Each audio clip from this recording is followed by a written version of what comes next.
Assalamualaikum, apa khabar hari ni? Okey, bismillahirrahmanirrahim. Rabbi shrah li wa yassir li amri wahlul 'uqdatam min lisani yafqahu qawli.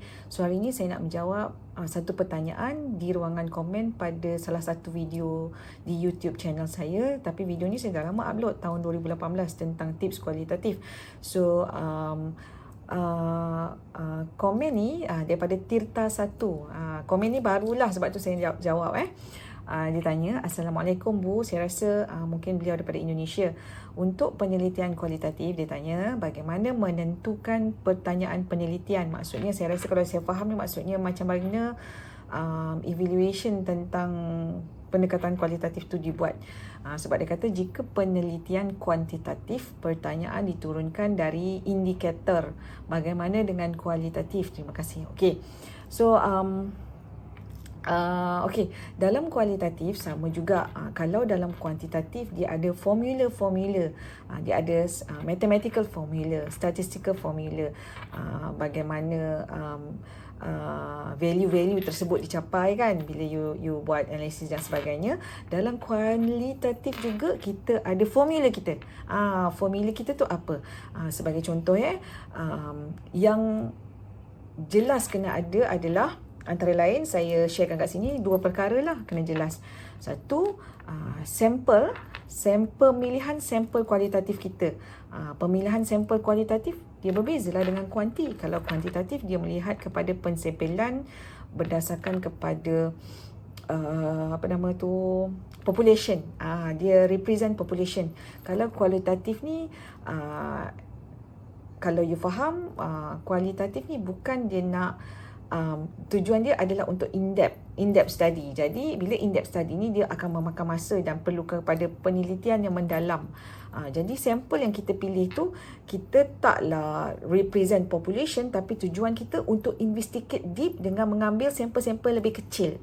Sampel-sampel kecil. Oleh itu pemilihan sampel itu untuk kajian kualitatif, tak kira lah you buat approach apa, case study ke, etnografi ke, fenomenologi ke, pemilihan sampel kajian untuk data collection, mesti menyatakan kriteria khusus ataupun kriteria spesifik yang sangat jelas. Mengapa sampel itu dipilih, kenapa grup itu dipilih, kenapa individu itu dipilih, kenapa that target stakeholder, those stakeholder dipilih, kenapa that targeted group tu dipilih, berdasarkan kriteria yang sangat spesifik yang you mesti nyatakan bahawa the richness of the criteria of the sample tu, of the participant tu, dia punya uniqueness of the criteria tu akan distinguish akan menonjolkan bahawa mereka ni lah yang paling tepat untuk represent saya punya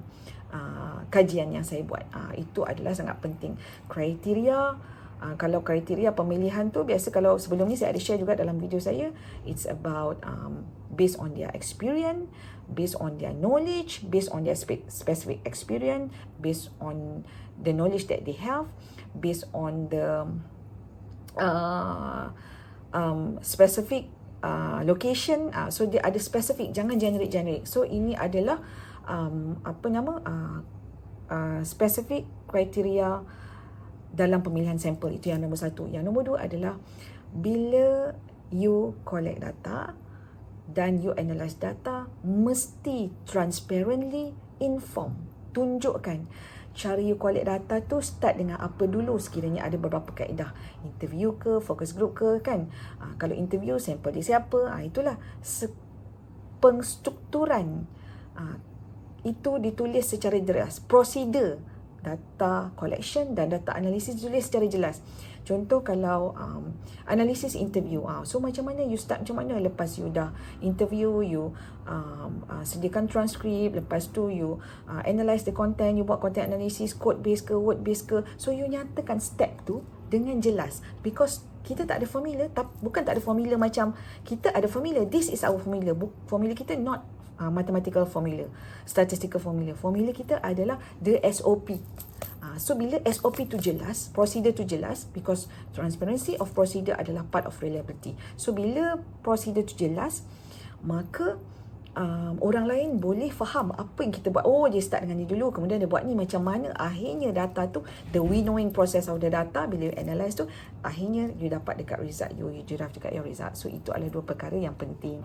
So itu saja saya nak sharekan. So harapnya cerita jelas tentang 2 perkara ini. Okey, Assalamualaikum. Saya hampir terlupa tadi. Okey, saya sharekan juga semua yang saya cakap tadi tu ada dalam buku saya, sama ada versi bahasa Melayu atau versi bahasa Inggeris. Okey. So tapi cuma bezanya yang bahasa Inggeris ni kita ada penggunaan software NVivo, tetapi dalam ni teknik macam mana nak analisis boleh dilihat secara jelas, macam mana step-step tu dibuat. So sebab kita tak nak, kalau tak nanti orang tuding jari kepada pendidik kualitatif, kata senangnya buat qualitative study ni.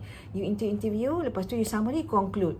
Kan, you ambil quotation tu letak dalam thesis tu, gedebuk, lepas tu your core summary, core conclude. It's not as easy as that. Kalau macam tu, saya pun akan bagi student to major correction, sebab saya nak tengok macam mana teknik analisis tu dibuat. So ni ada 2 buku saya ni. So kalau berminat boleh contact, boleh tinggalkan komen untuk dapatkan buku ni. Alright.